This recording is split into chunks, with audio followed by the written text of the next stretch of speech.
لذت آیا آپ کو. یقین جانو محنت کی بہت لذت ہے.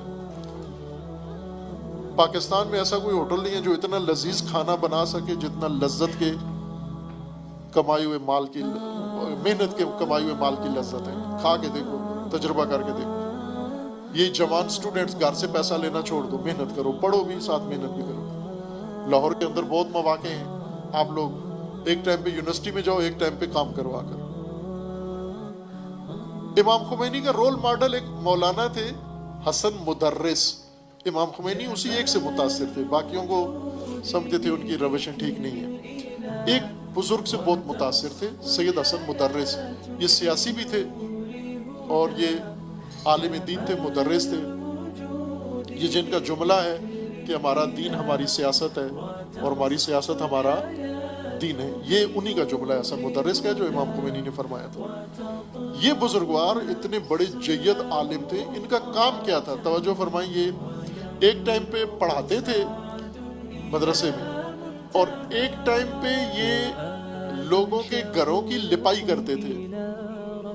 لپائی پتہ نہیں آپ کو سمجھ میں آتی ہے نہیں. گارا بنا کے, کچے گھر ہوتے ہیں نا, آج کل تو لینٹر والے ہیں, کچے گھر ہوتے ہیں جن کے اوپر کچی چھت, لکڑی کی چھت ہوتی ہے, اوپر مٹی ڈالی ہوتی ہے. ہر سال بارش کے موسم میں جب برسات ہوتی ہے تو مٹی دھل جاتی ہے, ٹپکتے ہیں یہ. ان کو ہر سال چھت ان کی لپائی کرنی ہوتی ہے, دیواریں ان کی لپائی کرنی ہوتی ہے. دیہاتوں میں ابھی بھی ہیں. اور ظاہر ہے کچھ لوگ خود کر لیتے ہیں, کچھ دوسروں سے کرواتے ہیں. یہ آیت اللہ العظمیٰ یہ کیا کرتا تھا کہ دن کو پڑھاتا تھا, شام کو لوگوں کے گھروں کی لپائی کرتا تھا. خود ہی گدھا رکھا ہوا تھا, گدھے کے اوپر مٹی لاتا تھا, مٹی لا کے اس کا گانڑ بناتا تھا, اس کے اندر گوبر ڈالتا تھا, پھر اس کو پاؤں سے لتاڑتا تھا, گارا بناتا تھا. گارا بنا کے پھر اس کو خود تغاریوں میں ڈال کے اوپر جا کے اس کی گرمالے سے لپائی کرتا تھا. اس طرح پیسے کما کے اپنا بھی کام چلاتا تھا, غریبوں فقیروں کو بھی دیتا تھا. کھاتا کیا تھا؟ پنیر, خشک روٹی پنیر کے ساتھ. لیکن اتنی لذت آتی تھی جتنی شاہ کو بٹیروں میں لذت نہیں آتی. آپ تجربہ کر کے دیکھو, واقعی لذت آتی. ایک جوان تھا ادھر, اب میرے خیال میں فارغ و تحصیل ہو گیا, پڑھ لکھ گیا ہے, عرصے سے اس سے ملاقات نہیں ہوئی. یہ ریڑھی لگاتا تھا, ایم ایس سی کر رہا تھا, فروٹ کی ریڑھی لگاتا تھا. یہ 2 نمبر فروٹ ہوتا ہے نا جو سستا فروٹ.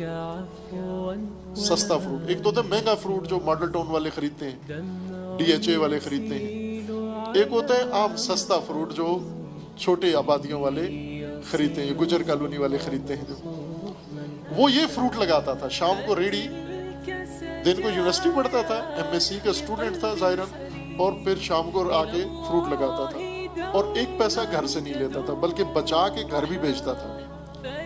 ڈگری بھی کر لی اور باپ پہ بوجھ بھی نہیں بنا, غریب باپ کا بیٹا تھا. پڑھ بھی گیا, ڈگری بھی کر لی اور محنت کا طریقہ بھی سیکھ لیا. اب جو لذت اس کو آتی ہوگی ڈگری میں اور جو لذت اس کو آتی ہے کام میں, یہ جو آپ موبائل پہ وقت ضائع کرتے ہو, یہ سارا کام کر سکتے ہو. اگر امیر گھرانے کے ہو تو بھی محنت کرو, محنت نہ چھوڑو, شوقیہ محنت کرو. بے شک نہیں ہے ضرورت آپ کو, پیسے بہت زیادہ ہیں آپ کو, پھر بھی محنت تو سیکھنا. محنت کے لیے چلے جاؤ کسی کے ساتھ, چھوٹے دوسرے اسٹوڈنٹ بھائی کی اس کی محبت کے لیے محنت کرو. ہمارے ایک اسٹوڈنٹ تھے, اس کو ضرورت نہیں تھی, وہ دوسرے اسٹوڈنٹ کی مدد کے لیے ٹیوشن پڑھاتا تھا. اس کو ضرورت نہیں تھی. اس کو ضرورت کیوں نہیں تھی؟ نہیں کہ اس کے پاس پیسہ تھا, اس کے پاس قناعت تھی. دوسرا اس کے خرچے زیادہ تھے, ساتھ پڑھتا بھی تھا, اس کو فیس کی ضرورت تھی. تو یہ اسٹوڈنٹ اس کے لیے ٹیوشن پڑھاتا تھا اور ٹیوشن کا سارا پیسہ لے کر اس کو دے دیتا تھا کہ یہ لے کتابیں خرید, یہ لے ٹیوشن کا خرچہ دے, یہ لے فیس امتحان کی دے, یہ لے یہ کام کر. خود ایک پیسہ بھی اس میں سے نہیں لیتا تھا. محنت کرنے میں کیا حرج ہے؟ محنت کرو آپ لوگ, اپنی ضرورت نہیں ہے دوسرے کے لیے کرو, لیکن محنت ہی بنو آپ.